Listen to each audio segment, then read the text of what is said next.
নারীর মন বুঝতে পারলে নেয়ামত, বুঝতে না পারলে কিয়ামত।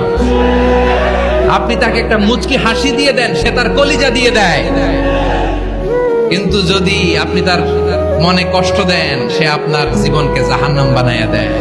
আরেক যুবককে দেখলাম 14 বছরের 14 দিনের সংসার, 2 সপ্তাহের সংসার শেষে জেলে গেছে।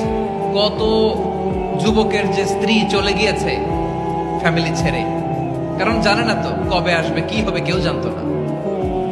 দাম্পত্য জীবনের মাত্র 14 দিনের স্মৃতি, এই স্মৃতিকে আঁকড়ে ধরে এক বোন 16টা বছর 17টা বছর কাটিয়ে দিয়েছে। আমি নিউজটা দেখে ভাবলাম, আমার এই বোনের প্রতিটি দিন কিভাবে কেটেছে, প্রতিটি রাত কিভাবে কেটেছে, প্রতিটি ক্ষণ কিভাবে কেটেছে। বুঝিয়ে বলো আল্লাহ আছে আমার সাথে, এই বাক্যটা মুখস্থ করা যাবে। মনকে তুমি বুঝিয়ে বলো আল্লাহ আছেন আমার সাথে।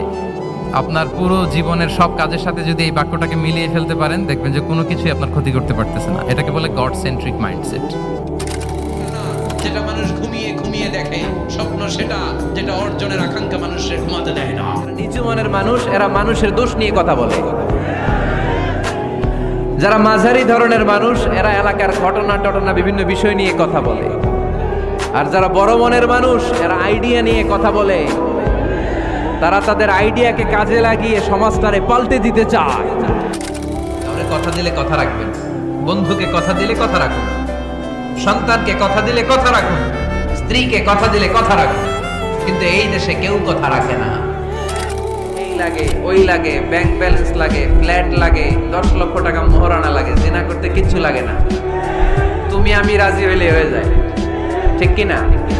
এটাই বাস্তবতা, চরম বাস্তবতা।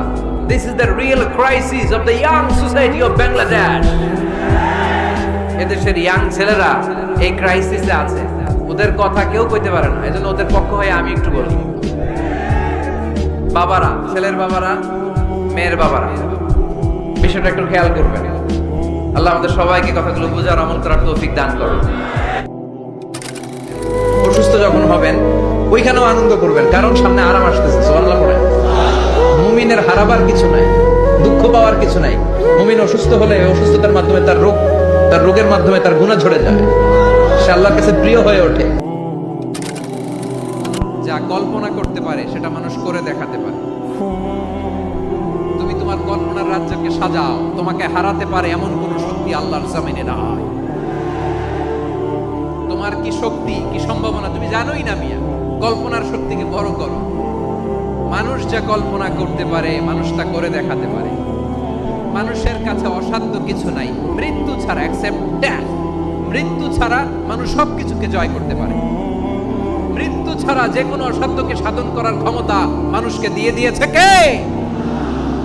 হারার জন্য তোমার জন্মই হয় নাই, তোমার জন্ম হয়েছে জিতার জন্য, বিজয়ের জন্য তোমার জন্ম। মানুষের শুরুটাই হয় বিজয় দিয়ে। যশোর, আওয়াজ করে বলো, মানুষের শুরু হয় কি দিয়ে? যখন মুখ দিয়ে বলে হাসবুনাল্লাহ, আমার আল্লাহ আমার জন্য যথেষ্ট, এই বলে যখন নিজেকে সঁপে দেয়, তার কি লাগবে ওই দায়িত্ব স্বয়ং নিয়ে নেয় কে? সবাই বলেন, স্বয়ং নিয়ে নেয় কে? পরিস্থিতিতে আমরা থাকি না কেন, বিপদে আপদে, সকালে বিকালে, শীতকালে গ্রীষ্মকালে আমরা কি পড়বো?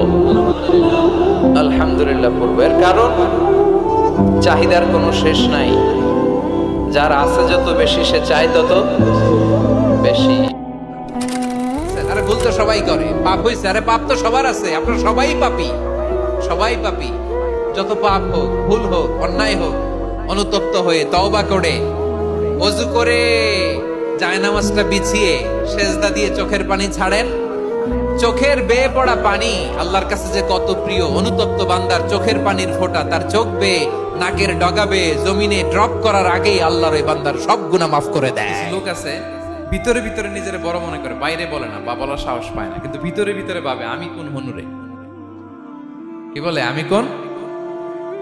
আমি তো বড়। আরে আমার চেয়ে বড় বেশি জানে নাকি কেউ? আমার চেয়ে কিছু পারে নাকি? আমি তো। কিন্তু এটা মুখ দিয়ে বলে না, ভিতরে ভিতরে আছে না নাই?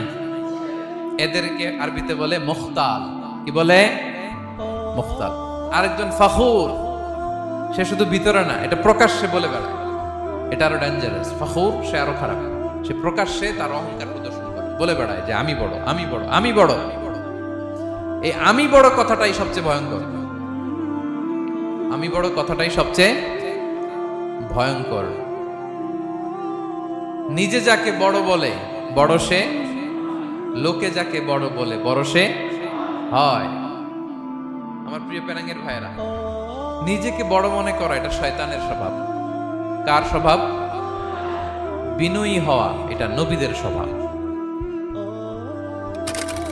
এটা সহজ নয়, জীবন চলার পথ সহজ নয়, এটাকে সহজ করে নিতে হয়। কখনো সবর করে, কখনো ক্ষমা করে, কখনো অন্যকে ইগনোর করে, কখনো দোয়া করে, কখনো আল্লাহর উপর তাওয়াক্কুল করে, ঠিক কিনা? বিশ্বাসীরা বোকা হয় না। হ্যাঁ, বিশ্বাসীরা ঝুঁকবো যে কোপ মারে, সময় মতো কাজ করে। আওয়াজ করে বলতে হবে, ঠিক কিনা?